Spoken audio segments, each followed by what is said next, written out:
Louis Camara, écrivain, poète, résident à Saint-Louis. Je suis également enseignant à la retraite et depuis ma retraite, mon occupation exclusive, je dirais, c'est la littérature. Mais parlez-nous un peu de Louis Camara, grand chef de l'État, auteur, le choix de Lori, etc., etc. Oui, on peut au passage signaler que j'ai été lauréat du Grand Prix du Président de la République pour les lettres du Sénégal, bien sûr, en 1996. Ça remonte déjà, nous sommes dans la 24e année, que j'ai produit un peu plus d'une dizaine d'ouvrages, disons, et que certains de ces ouvrages sont quand même très connus dans le monde littéraire sénégalais. Parmi lesquels cet ouvrage qui a remporté le Grand Prix du Président de la République en 1996 et qui s'intitule « Le choix de Lori ». Le choix de Lori, qui est une sorte de roman, conte, que j'ai tiré de ma connaissance des mythes Yoruba. Voilà. D'autres ouvrages aussi un peu dans la même veine, comme Histoire d'Iewa, qui est également une histoire mythologique Yoruba, Le Tambour d'Orunmila, qui est un recueil de contes.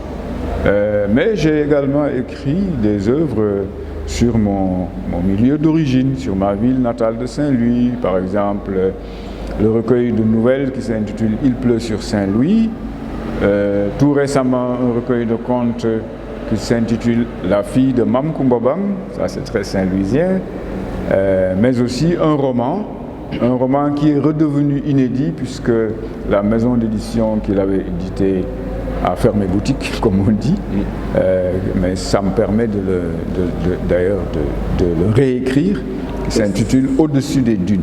C'est ce que j'appellerais aussi un roman saint-louisien, parce qu'il y a aujourd'hui ce qu'on appelle le roman saint-louisien qui désigne un corpus littéraire composé d'œuvres qui parlent de Saint-Louis. Voilà.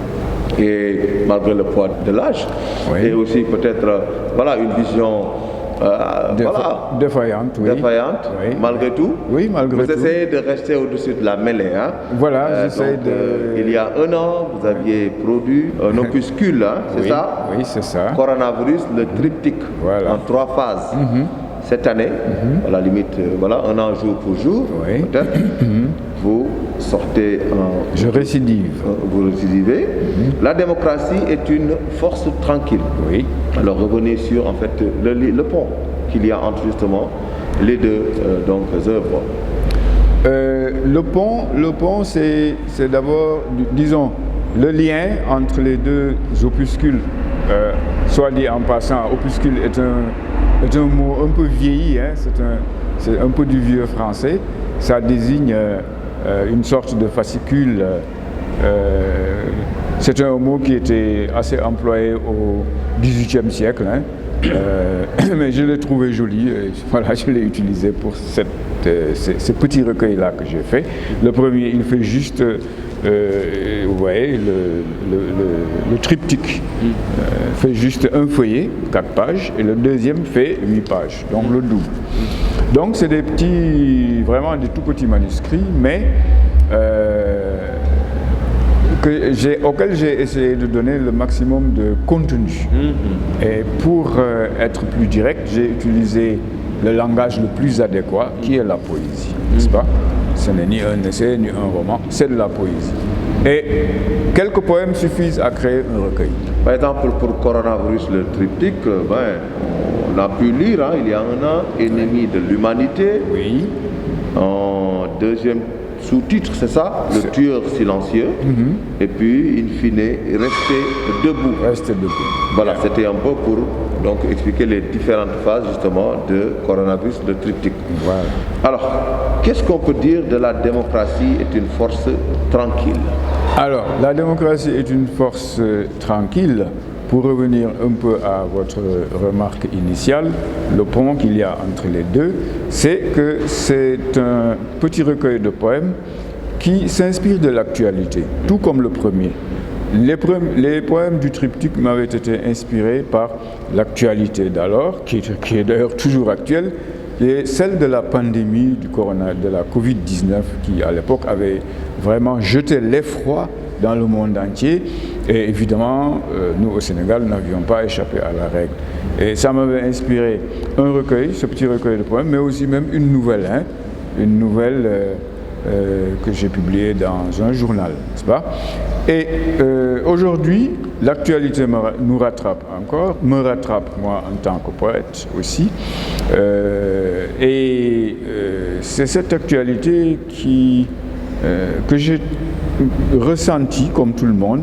Il s'agit des événements du mois de mars dernier qui ont bien secoué le pays. Les événements donc vous ont inspiré? Voilà, les événements m'ont inspiré. L'actualité m'a inspiré, disons. L'histoire, parce que ce sont des événements historiques, désormais, n'est-ce pas? Ils sont entrés dans l'histoire. Mais ils ont toujours cours, parce que nous sommes toujours dans cette dynamique-là, dans cette dynamique sociopolitique. Et beaucoup d'analyses sont faites, vraiment il y a des articles à foison qui viennent de penseurs, d'analystes, de politologues éminents qui ont leur regard sur ce qui s'est passé et qui continuent à avoir des conséquences sur la vie quotidienne des Sénégalais. Et vous, quelle analyse en faites-vous? La poésie, par essence, c'est une expression du beau. La poésie, c'est de l'art, n'est-ce pas? Donc c'est à travers l'art que j'ai tenté d'exprimer ce que m'ont inspiré ces événements. Par exemple, vous avez titré, en sous-titre, justement, « Force tranquille ». Voilà. Heures et lueurs, n'est-ce pas, d'une démocratie. Plus loin, on peut lire « Alternance avortée ». Au nom de tous les martyrs, entre autres titres, quoi. Voilà. Et puis pour éviter le pire, Ode à la démocratie, à Nelson Mandela, entre autres. D'accord. Voilà, c'était pour expliquer quoi, pour faire sortir quel ressenti? Le ressenti du poète, le regard du poète sur ce qui s'est passé dans sa société, mais aussi avec ses points de vue personnels. Comme je l'ai dit, je ne suis pas politicien, je ne suis pas membre de parti politique, mais je suis un citoyen comme les autres. Je suis un acteur de la société et en tant que tel, j'ai ma liberté d'expression. Et ma liberté d'expression, elle passe par la poésie. Et ce ressenti, ces impressions que m'ont donné ces événements-là, je les ai traduits par des poèmes et que je voudrais partager avec mes compatriotes. Oui, vous nous en donnez la quintessence. Alors, d'abord, c'est très court, parce qu'il y a 7 poèmes exactement. Et si vous voulez, le recueil peut être scindé en 2 parties. Il y a un noyau central qui parle vraiment des événements, auquel j'ai donné un sous-titre général. Ça s'intitule « Heures et lueurs d'une démocratie ». Il s'agit de la démocratie sénégalaise, évidemment, pour ne pas la nommer. Et encadrant ces 4 poèmes qui constituent le noyau central, il y a un préambule que j'ai intitulé « In Memoriam ». C'est un hommage qui est rendu aux jeunes qui sont tombés, qui sont morts au cours des événements. In Memoriam. Donc je crois que le rôle du poète aussi, c'est de rappeler à ses concitoyens qu'il ne faut pas effacer le passé. Il ne faut pas être amnésique. Il faut que nous ayons une mémoire de notre histoire et que nous la conservions. Et dans ce sens, la poésie peut servir. Donc, je commence par cet hommage aux jeunes qui sont tombés dans un poème de 14 vers. Le poème qui suit s'intitule c'est une sorte de définition de la démocratie selon moi, le poète, n'est-ce pas?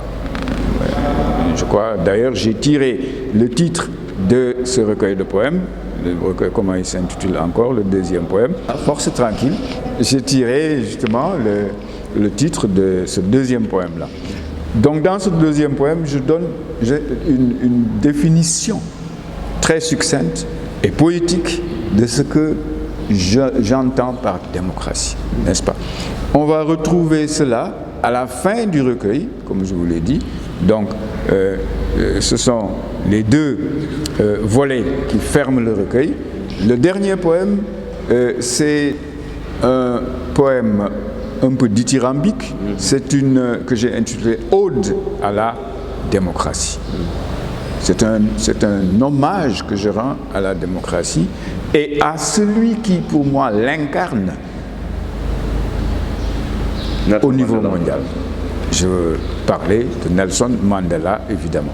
Nelson Mandela qui a été vraiment le parangon de la démocratie mondiale du XXe siècle, n'est-ce pas? Et dont la figure restera éternellement, et le nom resteront éternellement liés à la démocratie à laquelle il a sacrifié sa vie. Donc, et aujourd'hui, à la lecture justement de vos analyses, voilà, de poètes, oui. Qu'est-ce que les générations à venir peuvent justement tirer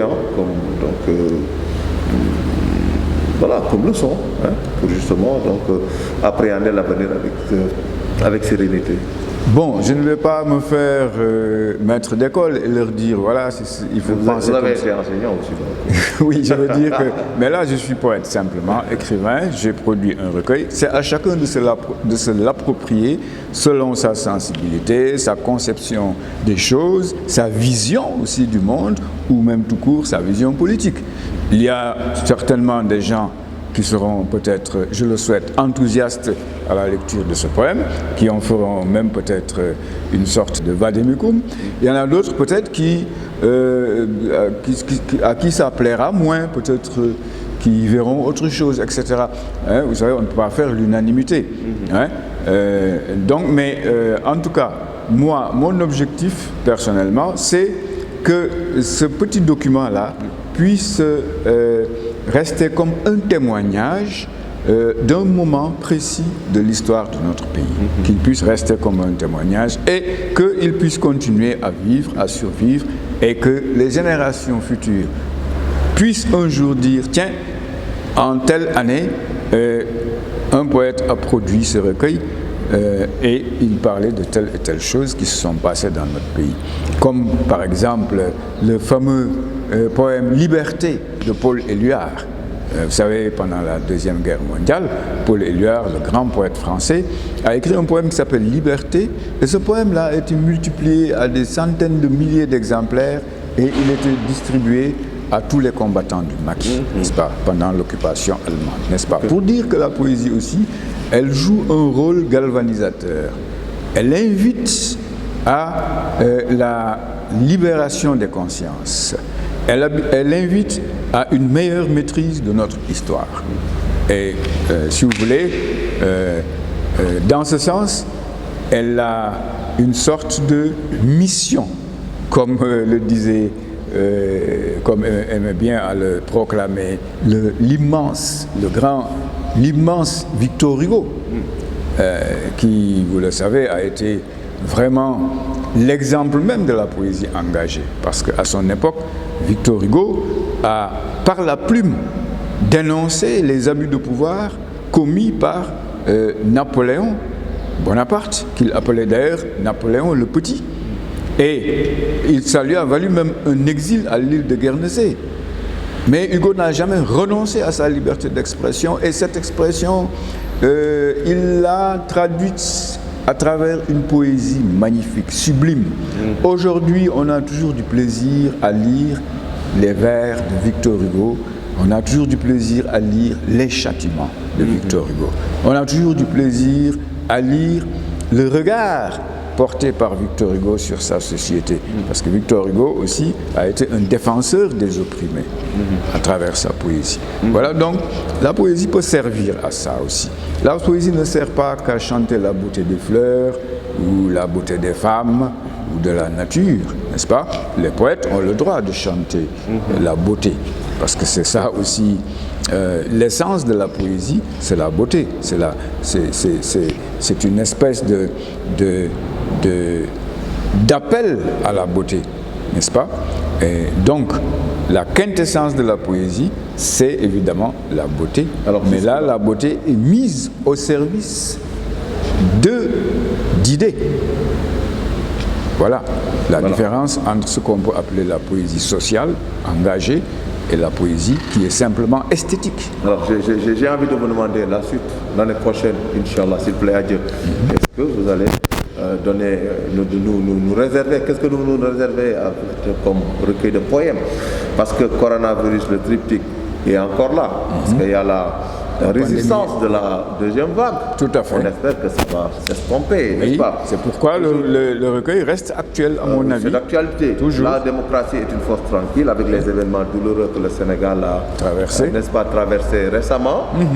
Vraiment qu'on espère, n'est-ce pas, jeter à jamais au calendre grec, n'est-ce pas? Plus jamais ça. Plus jamais ça. La prochaine fois, justement, peut-être qu'il y aura quand même, voilà, un recueil de poèmes beaucoup plus, voilà, heureux, beaucoup plus gai, beaucoup plus enchanteur peut-être. Oui, pourquoi pas. Vous savez. Vous espérez quoi pour l'année prochaine?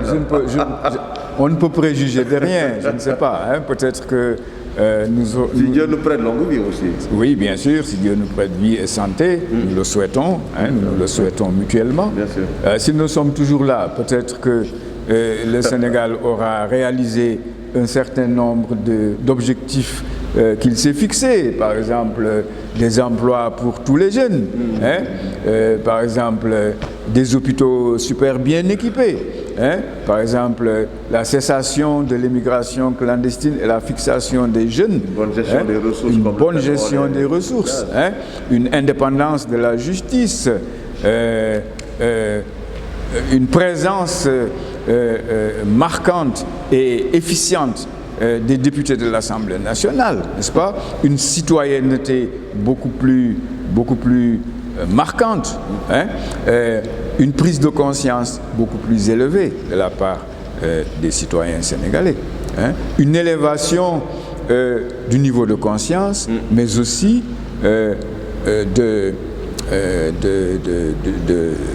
une éradication progressive de l'analphabétisme, hein, une élévation du niveau de vie. Voilà.